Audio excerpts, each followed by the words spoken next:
ನರುಳ್ಳಿ skin tags ಅಂತ ಏನೋ ಬರ್ತವೆ, ಅದರ ಪರಿಹಾರವನ್ನು ನೋಡೋಣ. ಈ ಸಮಸ್ಯೆ ಬರಲಿಕ್ಕೆ ಕಾರಣ ಅಜೀರ್ಣ, ಮಲಬದ್ಧತೆ. ಇದರಿಂದಾಗಿ ಶರೀರದಲ್ಲಿರ್ತಕ್ಕಂಥ ಟಾಕ್ಸಿಕ್ ಅಂಶಗಳು ಏನಾಗ್ತವೆ, ಚರ್ಮದಲ್ಲಿ ಅಕ್ಯುಮಿಲೇಟ್ ಆಗ್ತವೆ. ಅಕ್ಯುಮಿಲೇಟ್ ಅಂತ ಹೇಳಿದ್ರೆ ಸಂಗ್ರಹಣೆ ಆಗ್ತವೆ. ಆ ಚರ್ಮದಲ್ಲಿ ಯಾವಾಗ ಟಾಕ್ಸಿಕ್ ಸಂಗ್ರಹಣೆ ಆಗುತ್ತೆ ಅಂದ್ರೆ ಹೊಲಸು ಸಂಗ್ರಹಣೆ ಆಗುತ್ತೆ, ಡೆಡ್ ಟಿಶ್ಯೂಗಳಂತ ಹೇಳ್ತಾರೆ ಅವಕ್ಕೆ, ಆ ಸಂಗ್ರಹಣೆ ಆಗಿರ್ತಕ್ಕಂಥ ಭಾಗವೇ ಸ್ಕಿನ್ ಟ್ಯಾಗ್, ನರುಳ್ಳಿ.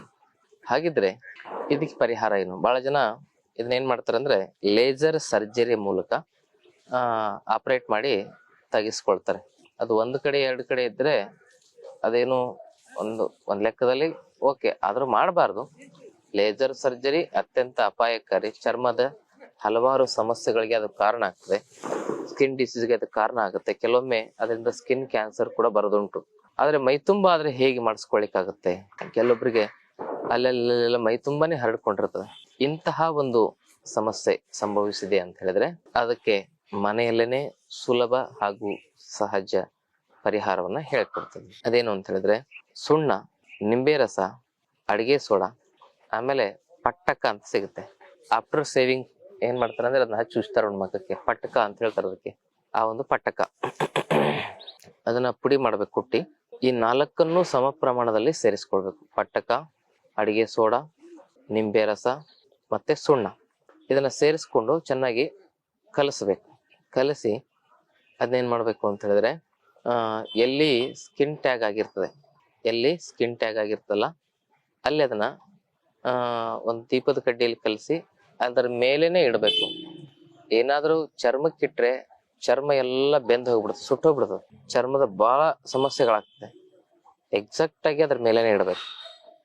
ಒಂದ್ 2-3 ಸರಿ ಅದ್ರ ಮೇಲೆ ಚುಕ್ಕೆ ತರ ಇಟ್ರೆ ಅದನ್ನ ಕಲಸಿರೋದನ್ನ ಒಂದ್ 3-4 ದಿವಸಕ್ಕೆ ಸ್ಕಿನ್ ಟ್ಯಾಗ್ಗಳು ಉದುರಿ ಬಿದ್ದು ಬಿಡ್ತವೆ.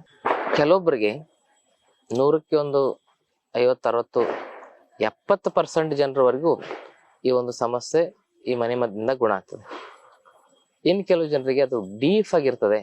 ಅದಕ್ಕೆ ಏನ್ ಮಾಡ್ಬೇಕು ಅಂತ ಹೇಳಿದ್ರೆ ನಾವು ನರುಳ್ಳಿ ಲೇಪನ ಅಂತ ತಯಾರಿಸಿದ್ದೇವೆ.